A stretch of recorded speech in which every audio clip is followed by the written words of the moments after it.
अनेकांच्या पोटातील ओठावर येणाऱ्या गुपितांची बिनधास्त मांडणी करणारं बातमीपत्र। आज महाशिवरात्री निमित्त घृष्णेश्वर महादेव मंदिरात भाविकांची गर्दी झाली आहे। लांबपर्यंत दर्शनासाठी भाविकांची गर्दी झाली। दर्शनासाठी 2 तास वेळ लागतोय। आज महाशिवरात्री निमित्त वेरूळ येथील 12 ज्योतिर्लिंग घृष्णेश्वर महादेव मंदिरामध्ये भाविकांच्या रांगा लागल्या असून गर्दी होते। या ठिकाणी पोलीस व प्रशासनातर्फे चोख व्यवस्था करण्यात आली आहे। नमस्कार सर्वांना। सर्वप्रथम सर्वांना महाशिवरात्री निमित्त खूप खूप शुभेच्छा। आमचं दर्शन सकाळी खूप छान झालं आणि व्यवस्थापन एकदम छान आहे। तरी सर्व भक्तांनी गर्दी करू नये आणि सर्वांचं दर्शन व्यवस्थित होणार आहे। घाई गडबड करू नये, आरामात सगळ्यांनी दर्शन घ्यावं आणि दर्शनाचा लाभ घ्यावा। धन्यवाद।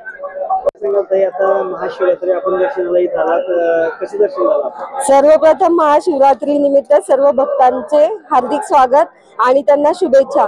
या ठिकाणी मंदिर व्यवस्थापनाची जी व्यवस्था आहे ती अतिशय छान आहे, पण गर्दी जी आहे ती खूप आहे। त्यामुळे भाविकांनी सुद्धा जर व्यवस्थापन समितीला जर सहकार्य केलं तर सगळ्यांचे दर्शन अगदी व्यवस्थित होईल आणि दर्शन सगळ्यांचे छान आणि सुरळीत होते आहे। तरी लाईन आता अगदी म्हणजे सकाळच्या वेळेला सुद्धा लाईन तीर्थापर्यंत गेलेली आहे। त्याच्यामुळे दर्शनाला फार वेळ लागणार आहे आणि दिवसभरात पण प्रचंड गर्दी होण्याची शक्यता आहे। मी योगिनी गणेश वाघमारे। घृष्णेश्वरांच्या ज्योतिर्लिंगाच्या ठिकाणी आज दर्शन करून अत्यंत कृतकृत्य वाटतोय। संपूर्ण भारतीय संस्कृती जो आहे जगामध्ये अत्यंत श्रेष्ठ आणि उन्नत संस्कृती आहे आणि इथे दर्शनाच्या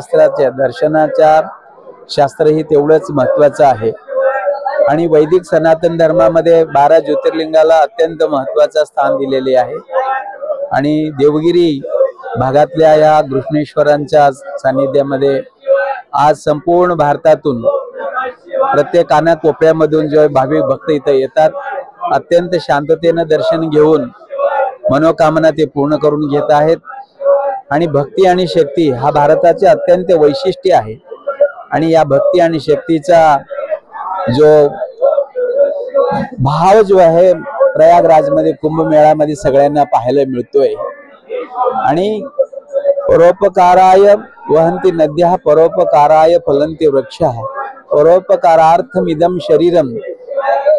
कुठल्याही धर्मामध्ये परोपकारासाठी हा शरीर दिलेले आहे, मनुष्य जन्म आलेले आहे असं कुठेही म्हणत नाही। फक्त आणि फक्त भारतीय संस्कृतीमध्ये सर्वे भवन्तु सुखिनः सर्वे सन्तु निरामयाः सर्वे भद्राणि पश्यन्तु मा कस्य दुःख भाग भवेत्।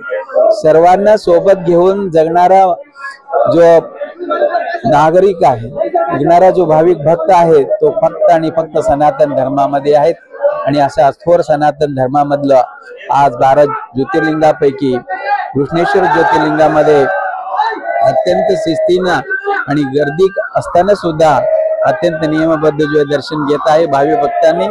असेच आणखीन जास्तीत जास्त जो आहे सगळ्यांनी दर्शनाचा लाभ घ्यावा, भावी भक्तांनी शांततेने दर्शन घ्यावं आणि हिंदू राष्ट्र म्हणून घोषित होण्यासाठी अविलंब जो आहे याचा प्रधानमंत्री लक्ष घेतील असं आम्हालाही वाटतो आणि हिंदू राष्ट्र होणं हा काळाची गरज आहे। मी डॉक्टर विरूपाक्ष शिवाचार्य महाराष्ट्र वीरशैव लिंगायत शिवाचार्य सभेच्या राज्याध्यक्ष म्हणून मी सेवा करत असतो। बेधडक निर्भीड बिनधास्त मांडणी करणारा खबऱ्या लाईव्ह।